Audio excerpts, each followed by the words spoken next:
दोस्तों, मेरा नाम अर्जुन है और मेरी उम्र इस समय 20 साल है। मैं जयपुर शहर में रहता हूँ। हमारे परिवार में कुल 4 सदस्य हैं।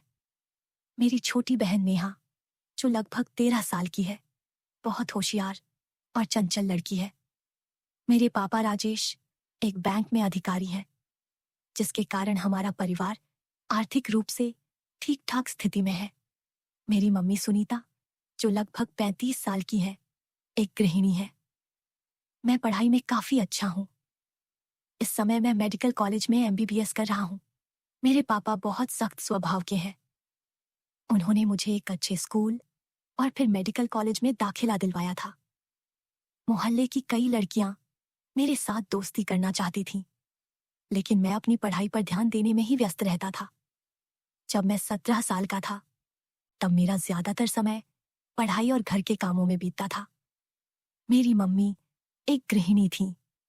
उन्हें फैशन का ज्यादा शौक नहीं था। वे हमेशा परिवार का ख्याल रखती थीं। एक दिन की बात है, जब मेरे पापा छुट्टी पर थे और घर पर ही थे। मैं अपने कमरे में पढ़ाई कर रहा था। तभी मुझे प्यास लगी, तो मैं पानी पीने के लिए अपने कमरे से बाहर निकला। उसी समय मैंने देखा कि पापा और मम्मी आपस में बातचीत कर रहे थे और हंसी मजाक कर रहे थे। उन्हें देखकर मुझे बहुत अच्छा लगा कि आपस में उनका इतना प्यार है और वे एक दूसरे का इतना सम्मान करते हैं। कुछ दिनों बाद मेरे मामा जी विक्रम हमारे घर आए। वे पास की गली में ही रहते हैं और अक्सर हमसे मिलने आते रहते हैं। मैं कॉलेज से घर आया तो देखा कि मम्मी और मामा जी आपस में पुरानी यादें ताजा कर रहे थे और हंस हंस कर बातें कर रहे थे। मैंने बस हल्का सा ध्यान दिया और फिर अपने कमरे में चला गया। मेरी बहन नेहा स्कूल के बाद ट्यूशन पढ़ने चली जाती थी, इसलिए मम्मी घर में अकेली ही होती थी। कई बार मैंने देखा कि वे अकेले रहकर खुद को व्यस्त रखने के लिए किताबें पढ़ती या घर के काम करती रहती थीं। मैं अपनी मम्मी का बहुत आदर करता हूँ और हमेशा उनकी मदद करने की कोशिश करता हूँ। मैं अपने भविष्य को लेकर बहुत गंभीर था, इसलिए लड़कियों से ज्यादा महत्वपूर्ण मेरे लिए मेरी पढ़ाई थी। मेडिकल कॉलेज में बहुत समझदार और पढ़ाई में ध्यान देने वाली लड़कियां थीं, इसलिए मैंने भी अपनी ऊर्जा पढ़ाई में ही लगाई थी। समय बीतता गया और मेरे मेडिकल की पढ़ाई का पहला साल पूरा हो गया। एग्जाम में अच्छे अंक आने के कारण मेरे परिवार में सभी बहुत खुश थे। मम्मी पापा को मुझ पर गर्व हो रहा था और मैं भी खुद पर गर्व महसूस कर रहा था कि मेरी मेहनत रंग ला रही है। कॉलेज में मेरा दोस्त आदित्य मेरी बहुत मदद करता था। वह हमेशा कहता, यार अर्जुन, तू बस पढ़ाई में ही डूबा रहता है, कभी घूमने फिरने का भी समय निकाल लिया कर। लेकिन मुझे अपने लक्ष्य पर ध्यान देना था। हाँ, इतना जरूर था कि क्लास की एक लड़की साक्षी मेरी अच्छी दोस्त बन गई थी। वह बहुत होशियार थी और पढ़ाई में भी आगे थी। हमारी दोस्ती धीरे धीरे गहरी होती जा रही थी, लेकिन मैं हमेशा सोचता कि पहले अपना करियर बनाना जरूरी है। एक दिन जब मैं घर आया तो मैंने देखा कि मम्मी मुझे कुछ परेशान देख रही थी। मैंने उनसे पूछा, क्या हुआ मम्मी, आप इतनी चुप क्यों हैं? उन्होंने हल्की मुस्कान के साथ कहा, कुछ नहीं बेटा, तेरी बहन नेहा अब बड़ी हो रही है। उसकी पढ़ाई और भविष्य को लेकर मुझे चिंता होती है। मैंने मम्मी को भरोसा दिलाया, आप फिक्र न करें, नेहा बहुत होशियार है और मैं हमेशा उसके साथ रहूंगा। मम्मी ने प्यार से मेरे सिर पर हाथ रखा और कहा, बस बेटा, इसी तरह हमेशा अपने परिवार के साथ रहना। कॉलेज के तीसरे साल में मैंने अपनी पहली मेडिकल इंटर्नशिप शुरू की। यह मेरे लिए बहुत बड़ा अनुभव था, क्योंकि अब मुझे असली मरीजों के साथ काम करने का मौका मिल रहा था। एक दिन एक बुजुर्ग मरीज को देखकर मुझे अपने दादाजी की याद आ गई। मैंने ठान लिया कि मैं आगे चलकर ऐसा डॉक्टर बनूंगा जो सिर्फ पैसे के लिए नहीं, बल्कि लोगों की भलाई के लिए काम करेगा। समय बीतता गया और आखिरकार मेरा एमबीबीएस पूरा होने वाला था। अब मैं सोच रहा था कि आगे किस क्षेत्र में स्पेशलाइजेशन करूं। मुझे कार्डियोलॉजी, हृदय रोग में इंटर्नशिप के लिए दिल्ली के एक बड़े अस्पताल में मौका मिला। यह मेरे करियर का सबसे महत्वपूर्ण दौर था, क्योंकि यहाँ मुझे असली दुनिया के मरीजों से रूबरू होना था। अस्पताल का माहौल अलग ही था। हर दिन नई चुनौतियां, नए मरीज और नई सीख। मेरे लिए सबसे भावुक पल तब आया जब एक दिन एक बुजुर्ग महिला अस्पताल में भर्ती हुई। उनके बेटे ने उन्हें अकेला छोड़ दिया था और कोई उनकी देखभाल करने वाला नहीं था। जब मैंने उनसे बात की तो उनकी आंखों में आंसू आ गए। उन्होंने कहा, बेटा, अगर मेरा अपना बेटा भी तेरी तरह मेरी देखभाल करता तो शायद मैं इतनी तकलीफ में न होती। उनकी यह बात मेरे दिल को छू गई। उस दिन मैंने ठान लिया कि मैं सिर्फ एक डॉक्टर ही नहीं, बल्कि ऐसा इंसान बनूंगा जो मरीजों को न सिर्फ दवाइयां बल्कि प्यार और सम्मान भी देगा। मेरी इंटर्नशिप के दौरान मेरी पुरानी दोस्त साक्षी भी उसी अस्पताल में अपनी ट्रेनिंग कर रही थी। हमारी दोस्ती और गहरी होती जा रही थी। एक दिन जब हम दोनों डिनर के लिए बाहर गए तो उसने मुझसे पूछा, अर्जुन, तुम्हारा सपना क्या है? तुम आगे क्या करना चाहते हो? मैंने मुस्कुराकर कहा, मेरा सपना है कि मैं गांवों और गरीब इलाकों के लिए एक मुफ्त मेडिकल कैंप शुरू करूं, ताकि जो लोग पैसे की कमी के कारण इलाज नहीं करा सकते उन्हें भी अच्छी चिकित्सा मिल सके। साक्षी मेरी सोच से बहुत प्रभावित हुई। फिर उसने कहा, अगर तुम्हें कभी किसी साथी की जरूरत हो तो मैं तुम्हारे साथ रहूंगी। इस दौरान मेरे घर की जिम्मेदारियां भी बढ़ रही थीं।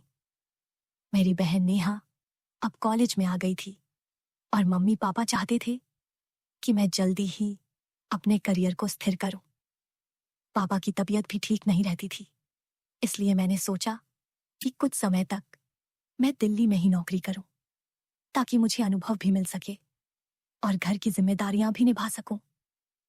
लेकिन मेरे दिल में एक और सपना था, अपने छोटे शहर जयपुर में जाकर वहां एक क्लिनिक खोलने का, जहां जरूरतमंद लोगों को मुफ्त या सस्ती चिकित्सा मिल सके। कुछ महीनों बाद मैंने फैसला कर लिया कि मैं अपने शहर वापस जाऊंगा और वहां एक छोटा सा क्लिनिक खोलूंगा। जब मैंने यह बात साक्षी को बताई तो उसने बिना देर किए कहा, मैं भी तुम्हारे साथ चलूंगी। मेरे मम्मी पापा भी मेरे फैसले से बहुत खुश थे, क्योंकि अब मैं उनके पास रहूंगा और अपनी छोटी बहन की पढ़ाई में भी मदद कर सकूंगा। जयपुर वापस जाने के बाद मैंने अपने बचाए हुए पैसों से एक छोटा सा क्लिनिक खोला। शुरुआती कुछ दिन मुश्किल थे, लेकिन धीरे धीरे लोग मुझे जानने लगे। जब गरीब लोग मेरे पास इलाज के लिए आते और बिना पैसे के ठीक हो जाते तो उनकी आंखों और दुआओं में जो सुकून था वह किसी बड़े अस्पताल की नौकरी से ज्यादा संतोषजनक था। कुछ महीनों बाद मैंने और साक्षी ने मिलकर गांवों में मेडिकल कैंप लगाना शुरू कर दिया। हम दूर दराज के इलाकों में जाकर लोगों का मुफ्त इलाज करने लगे। मेरा सपना धीरे धीरे हकीकत बन रहा था। एक दिन जब हमारा कैंप चल रहा था तो साक्षी ने अचानक मुझसे कहा, अर्जुन, क्या तुमने कभी सोचा कि तुम्हारी इस जिंदगी में मैं क्या हूं? मैं थोड़ी देर चुप रहा और फिर मुस्कुराकर बोला, तू मेरी सबसे अच्छी दोस्त है और मेरी सबसे बड़ी सपोर्टर भी। मेरी बात सुनकर साक्षी हंस पड़ी और बोली, बस और कुछ नहीं। तब मुझे एहसास हुआ कि शायद मैं भी साक्षी के बिना अपनी जिंदगी की कल्पना नहीं कर सकता। उस दिन मैंने अपने दिल की बात कह दी। मैंने उससे कहा, साक्षी, अगर तू मेरी जिंदगी का हिस्सा बनना चाहती है तो इससे बड़ी खुशी मेरे लिए कुछ नहीं हो सकती। इस तरह हमारी दोस्ती प्यार में बदल गई। अब अर्जुन और साक्षी मिलकर अपने सपनों को साकार कर रहे थे।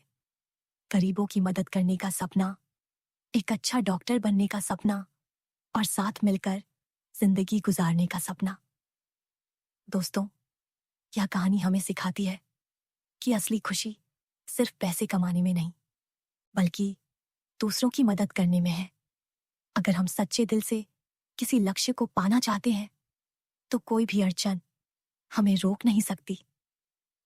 अर्जुन और साक्षी ने मिलकर जो कार्य शुरू किया था वह धीरे धीरे एक आंदोलन में बदलता जा रहा था। उन्होंने अपनी ओर से जितना हो सका समाज में जागरूकता फैलाना शुरू कर दिया था। वे न सिर्फ चिकित्सा सेवा दे रहे थे बल्कि लोगों को साफ सफाई, पौष्टिक खाना और स्वास्थ्य के प्रति सही दृष्टिकोण भी सिखा रहे थे। धीरे धीरे उनका नाम शहर और आसपास के इलाकों में फैलने लगा। हर महीने वे गांव-गांव जाकर मुफ्त चिकित्सा कैंप लगाते थे। जहां भी वे जाते, लोग उनकी मदद के लिए धन्यवाद देते। एक दिन अर्जुन को अपने क्लिनिक के लिए एक बड़ा अस्पताल खोलने का ख्याल आया। यह सोचकर वह थोड़ा चिंतित था, क्योंकि इसका मतलब था कि अब उसे और ज्यादा पैसे जुटाने होंगे। फिर उसने तय किया कि वह इस नए कदम को उठाएगा ताकि ज्यादा लोगों तक मदद पहुंचाई जा सके। साक्षी ने उसका साथ देने का वादा किया और दोनों ने मिलकर इस प्रोजेक्ट को पूरा करने की दिशा में काम शुरू कर दिया। उन्होंने एक नींव रखी जहां गरीब और जरूरतमंद लोग बिना किसी आर्थिक परेशानी के अपना इलाज करवा सके। समय बीतने के साथ अर्जुन और साक्षी की दोस्ती प्यार में बदल चुकी थी और अब वे जिंदगी भर एक दूसरे के साथ रहने की सोच रहे थे। हालांकि यह दोनों के लिए एक बड़ा कदम था, लेकिन उन्होंने एक दूसरे से वादा किया कि वे हमेशा एक दूसरे का साथ देंगे और मिलकर समाज में बदलाव लाने के लिए काम करेंगे। एक दिन अर्जुन ने साक्षी से कहा, साक्षी, अगर तू मेरे साथ इस मिशन में शामिल है तो हम बहुत कुछ बदल सकते हैं। साक्षी ने जवाब दिया, मैं हमेशा तुम्हारे साथ हूं अर्जुन। हम इस मिशन को सिर्फ अपना ही नहीं बल्कि लोगों का मिशन बनाएंगे।